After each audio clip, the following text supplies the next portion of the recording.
সোমাইয়া, হুম। কিছু ছেলেরা দেখবা আমার এই ভিডিওটা দেখে আমার উপর রাগ হবে এবং কিছু কথা শোনাবে আমাকে, বুঝছো? কেন কি এমন ভিডিওতে কথা কমালে তোমার উপর রাগ হবে? না, তেমন কিছু না, তারপর রাগ হতে পারে। এই যে অনেক ছেলেরা আছে না মা ভক্ত, হুম। একটা সময় কিন্তু আমিও ছিলাম মা ভক্ত, হ্যাঁ। আর ওই মা ভক্ত ছেলেদের উদ্দেশ্যে কিছু কথা বলতে চাই। না যে বিশেষ করে রান্না বান্না বিভিন্ন বিষয়, যেমন ধরো ওই যে সোশ্যাল মিডিয়ায় কিন্তু একজন কন্টেন্ট ক্রিয়েটর আছে অমরান ফায়ার, সে কিন্তু প্রচুর মা ভক্ত ছেলে, আমি জানি। হুম।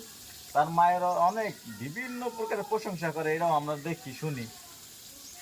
এখন আমি এই কথাটাই বলতে চাই, ওই যে মায়ের হাতের খাবারটা নিয়ে অনেক কথা বলে, মায়ের হাতের খাবারের মতো পৃথিবীতে অন্য কোনো খাবারের স্বাদ নেই। এখন আমি তাদের উদ্দেশ্যেই বলতে চাই, মায়ের হাতে খাবার ততদিনই স্বাদ যতদিন সে বিয়ে না করেছে, হ্যাঁ। বিয়ের পরে পৃথিবীর শ্রেষ্ঠ খাবার হয় বউয়ের হাতে, হ্যাঁ।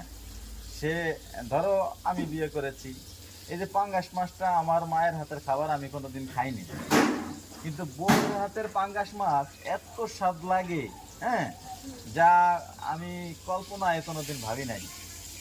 এই আর কি। না খাইলে তোমার জান বাঁচবে না, স্বাদ তো লাগবেই।